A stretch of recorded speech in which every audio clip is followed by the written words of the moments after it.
Thanks for watching The 9.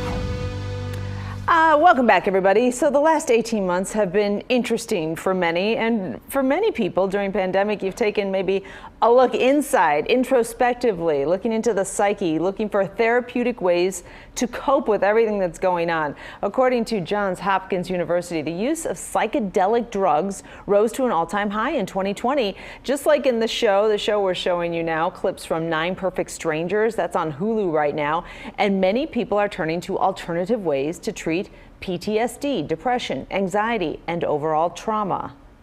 Bad experience with psychedelics, and there are many of them, all come down to 3 things. It's inappropriate dosage, inappropriate set, which is the expectation going into the experience, or inappropriate setting. And the setting is the environment that it was taken in. If set, setting, and dosage are carefully managed, we see intense experiences, and we see periodically distressing experiences, but that does not mean they are bad experiences. Wow, that's a lot to take in, right? That's a clip from Gwyneth Paltrow's show Goop Labs on Netflix.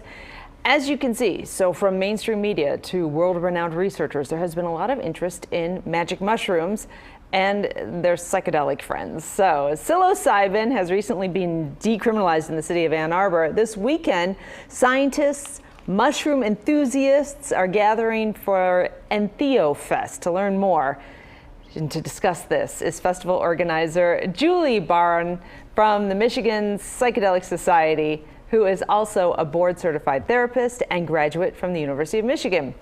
All right, Julie, good morning to you. Good morning. Thanks for having me. Thank you for being with us. I have a lot of questions about this. So first, explain to everybody when we say psilocybins have been decriminalized, what does that mean exactly?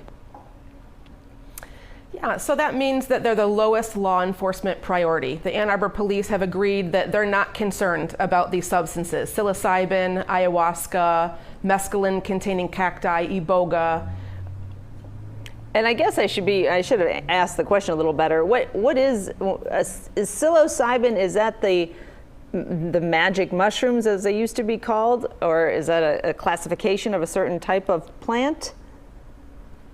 Yeah, the psilocybin is a variety of mushroom, and they have psychedelic-like qualities. Yes. So what have we learned from the time when magic mushrooms used to be called just that? What do we know now? What does research tell us the power of these mushrooms? Yeah, well, there's really wonderful research out there showing us that they can be really helpful for people's personal growth, for people trying to relieve symptoms of various mental health, and a lot of people use them for spiritual reasons. And so they are things that grow in nature. You know, we're talking about this specifically, and we like to talk about the research, but we also like to focus on people using them, they've been using them for thousands and thousands of years for spiritual growth. And so psychedelics, when we talk about psychedelics in general, are there other things included under that umbrella? Yeah, so when we talk about what's decriminalized here in Ann Arbor is specifically entheogenic or psychedelic plants and fungi. So there are, when we talk about psychedelics, there's all kinds of synthetic chemicals that could be part of that. And when we're talking about it, we're talking really specifically about the psychedelic plants and fungi, things that grow in the ground. They come from nature. Gotcha. What are the medicinal benefits? How should they be used? Yeah, and like I said a minute ago, I think there's many different uses for them. One of the things that we see, I was trained as a therapist, right? So I see people using them for chronic depression, people using them for PTSD, anxiety, incredibly helpful for addiction. There are some studies showing that they can be helpful for the treatment of diabetes. There's a whole bunch of different things, and we're still researching, but the message and the research is pretty clear at this point, at least for the things that I mentioned, that they're quite helpful. And Julie, it's not something that you take lightly or casually, right? That is so right. Thank you for saying that. I think that's one of the most important things, is that we really give reverence to what these plants and fungi can do. They are powerful, and that's why they have the potential to be transformative. And so we really want to make sure that people really know, they're getting educated. That's why the decriminalization part's really important, because we want to make sure people have the education. They understand about set and setting and dosage. And it's really important that people get that information.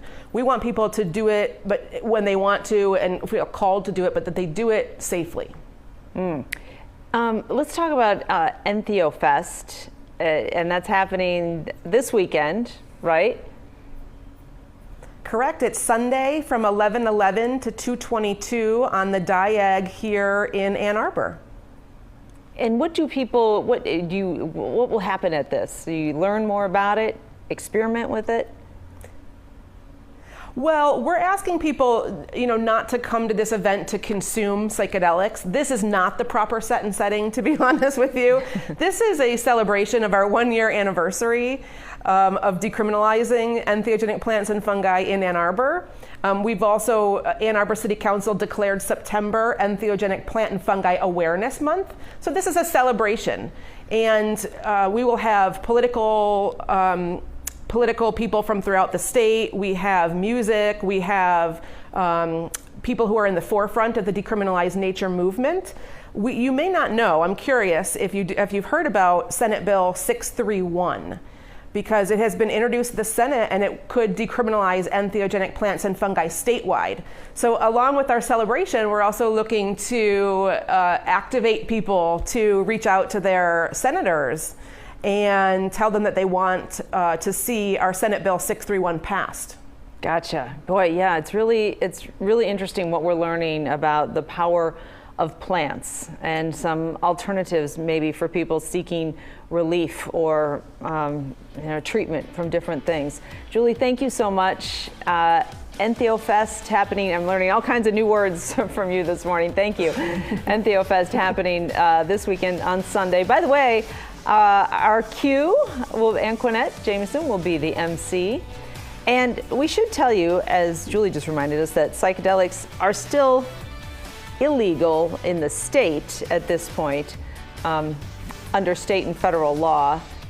And one Wayne State University medical expert we spoke with says he does not advise using the drugs without medical supervision. So, because if you do have adverse effects, you will need help, even poison control. So there are still many sides to this discussion, but it's interesting. We'll be right back.